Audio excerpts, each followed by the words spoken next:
Potensi wilayah merupakan kemampuan suatu daerah untuk dikembangkan secara lebih lanjut yang berupa sumber yang bisa digunakan, dieksploitasi, dan diambil manfaatnya sehingga bisa meningkatkan dan menciptakan kemampuan wilayah yang memadai. Pengembangan wilayah adalah suatu upaya untuk meningkatkan kualitas hidup dan perekonomian suatu wilayah melalui berbagai inisiatif dan strategi. Berikut adalah beberapa konsep utama dalam pengembangan wilayah. Pertama, infrastruktur. Membangun dan meningkatkan infrastruktur seperti jalan, jembatan, pelabuhan, dan bandara untuk meningkatkan konektivitas dan mobilitas. Kedua, ekonomi lokal. Mengembangkan sektor ekonomi lokal melalui diversifikasi, pelatihan tenaga kerja, dan dukungan kepada pelaku usaha kecil dan menengah UKM.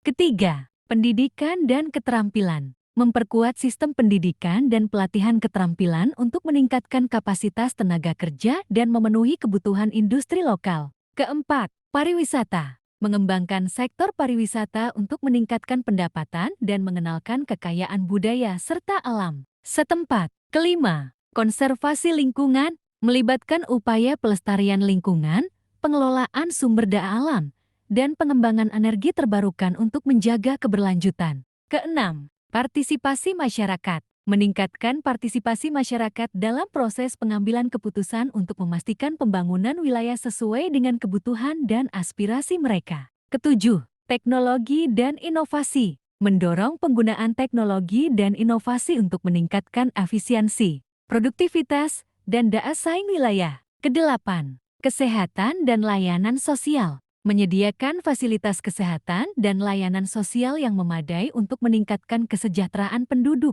Kesembilan, kerjasama antar wilayah. Berkolaborasi dengan wilayah lain untuk memanfaatkan sinergi dan menciptakan kesempatan kerjasama yang saling menguntungkan.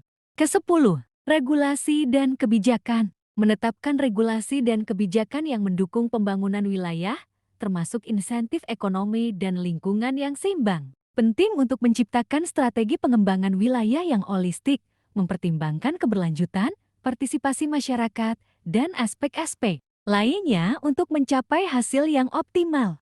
Analisis kesehatan lingkungan menggunakan sistem informasi geografisik adalah pendekatan yang sangat efektif untuk memahami dampak lingkungan terhadap kesehatan manusia. Berikut adalah langkah-langkah umum dalam melakukan analisis kesehatan lingkungan menggunakan SEG. Pertama, pengumpulan data. Mengumpulkan data spasial dan atribut terkait kesehatan, seperti data penyakit, kualitas udara, air, dan informasi lingkungan lainnya. Kedua, integrasi data. Menggabungkan data dari berbagai sumber ke dalam sistem informasi geografis untuk menciptakan representasi visual dan analitis yang komprehensif. Ketiga, pemetaan kejadian kesehatan. Memetakan lokasi geografis kejadian kesehatan tertentu, seperti penyebaran penyakit atau kasus kesehatan lainnya.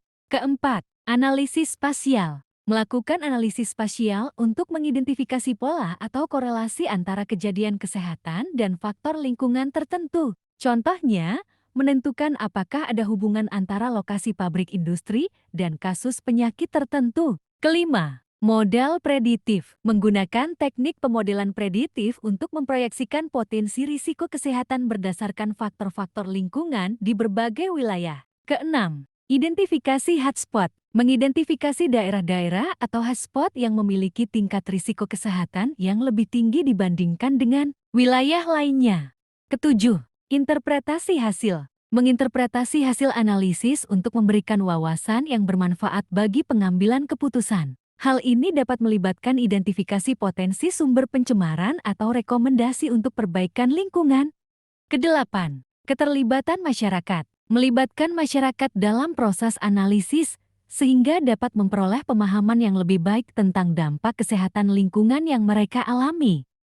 Kesembilan, perencanaan dan pengambilan keputusan. Menggunakan hasil analisis untuk merencanakan tindakan perbaikan lingkungan, mengembangkan kebijakan yang lebih efektif, dan mendukung pengambilan keputusan yang berbasis bukti. Kesepuluh, monitoring dan evaluasi. Melakukan pemantauan berkelanjutan terhadap lingkungan dan kesehatan masyarakat, serta mengevaluasi dampak dari tindakan perbaikan yang diimplementasikan.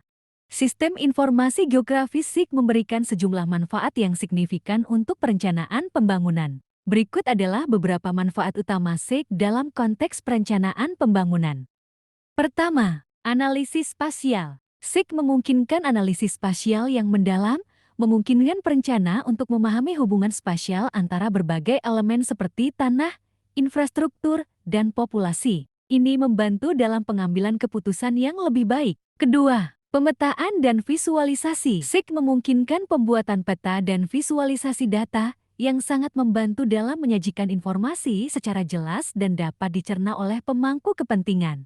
Ketiga, pemantauan perubahan lingkungan. SIG dapat digunakan untuk memantau perubahan lingkungan dari waktu ke waktu. Ini membantu perencana untuk memahami dampak pembangunan terhadap lingkungan dan membuat keputusan yang berkelanjutan.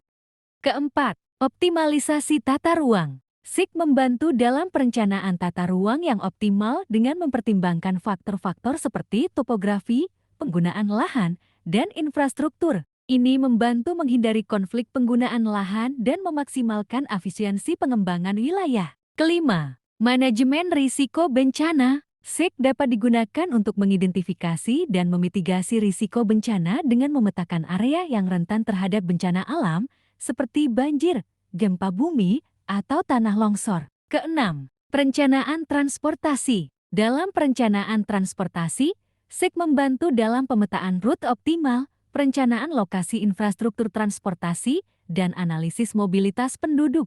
Ketujuh, pengelolaan sumber daya alam. SIG memfasilitasi pengelolaan sumber daya alam dengan memberikan pemahaman yang lebih baik tentang distribusi spasial sumber daya seperti hutan, air, dan pertanian. Ini mendukung pengelolaan yang berkelanjutan. Kedelapan, pengambilan keputusan berbasis lokasi. SIG memungkinkan pengambilan keputusan berbasis lokasi yang lebih baik dengan menyediakan informasi yang kontekstual dan spesifik untuk suatu wilayah tertentu. Kesepuluh, keterlibatan masyarakat. SIG dapat digunakan untuk melibatkan masyarakat dalam proses perencanaan pembangunan dengan menyediakan platform untuk partisipasi dalam pemetaan dan pengumpulan data lokasi spesifik. Penerapan SIG dalam perencanaan pembangunan membantu mencapai efisiensi, keberlanjutan, dan keterlibatan masyarakat yang lebih baik, yang semuanya menjadi kunci kesuksesan pembangunan wilayah.